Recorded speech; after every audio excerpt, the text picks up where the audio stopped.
नमस्कार दोस्तों। आज का हमारा लेक्चर है पंचायती राज। पंचायती राज जो है वो भारत में पंचायत का जिक्र वही अंग्रेज़ों के आने के समय से मिलता है। उससे पहले भारत में क्या हुआ करता था कि राजा महाराजा हुआ करते थे, उनका निर्णय ही अंतिम निर्णय हुआ करता था।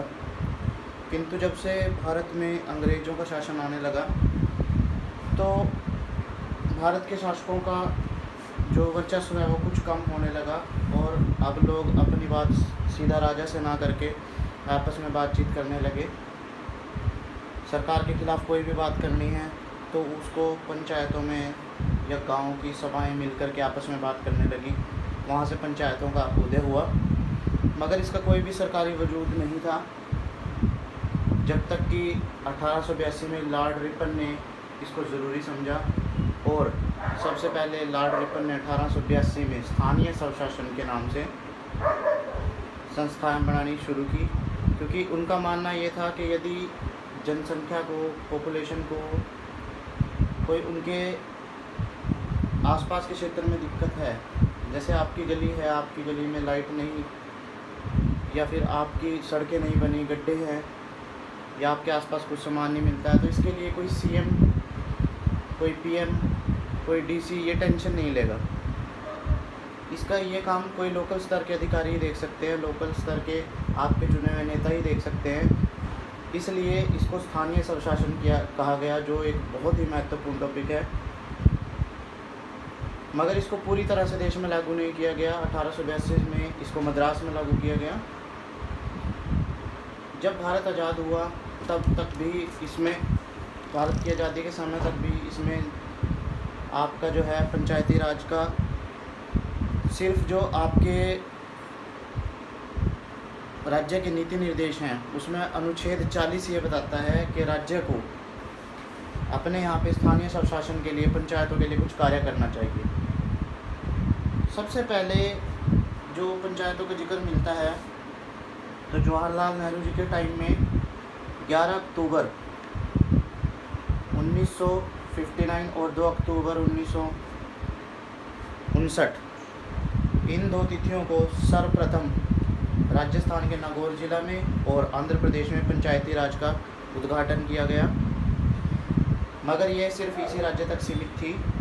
इसके बाद 1992 में 73वां संविधान संशोधन, पेपर में आने लायक क्वेश्चन है, 73वां संविधान संशोधन 1992 में भारत में के संविधान में किया गया और संविधान में अनुसूची 11 जोड़ी गई, जिसके अनुसार पंचायती राज को पूरे देश में लागू कर दिया गया।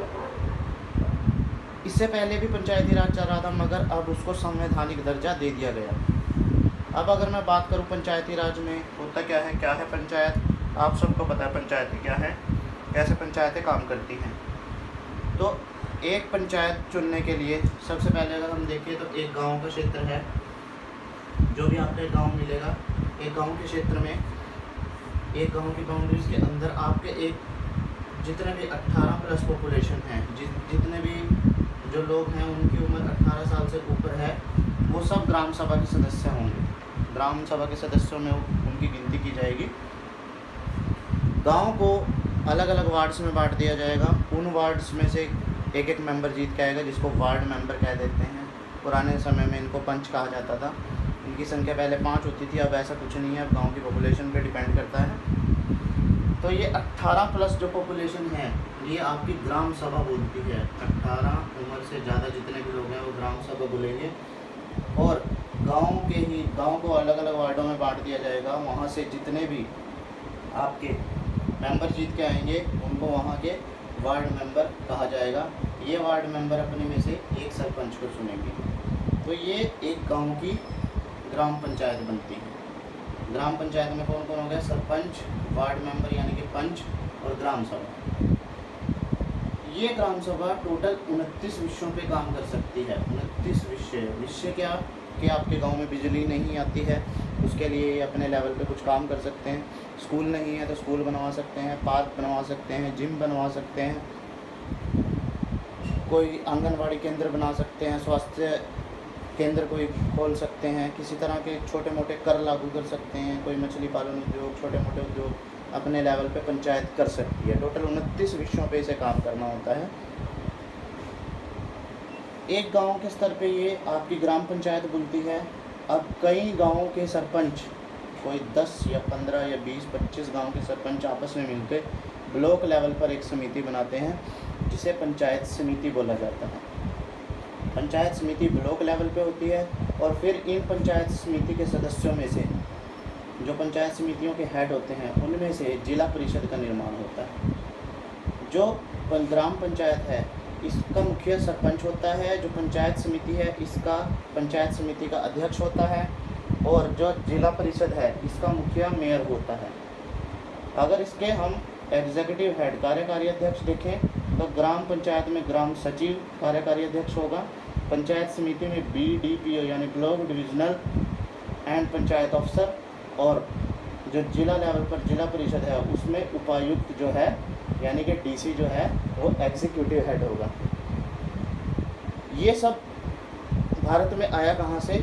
तो 1957 में बलवंत राय मेहता कमेटी बिठाई गई, जिसने बोला भारत में 3 स्तरीय, फर्स्ट लेवल, फर्स्ट, सेकंड और थर्ड, 3 टियर यानी कि 3 स्तरीय जो है भारत के अंदर पंचायतों का निर्माण किया जाएगा। उसके बाद अशोक मेहता समिति की सिफारिशें ली गई, उसने भी कहा कि भारत में 3 स्तर की जो है पंचायतों की घोषणा की जाए।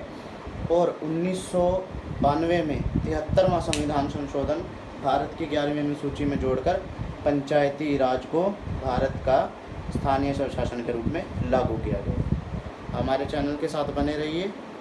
हमारे चैनल का नाम है एमिनेंट स्टडी ग्रुप। आपकी GK की तैयारी की जिम्मेवारी हमारी। धन्यवाद।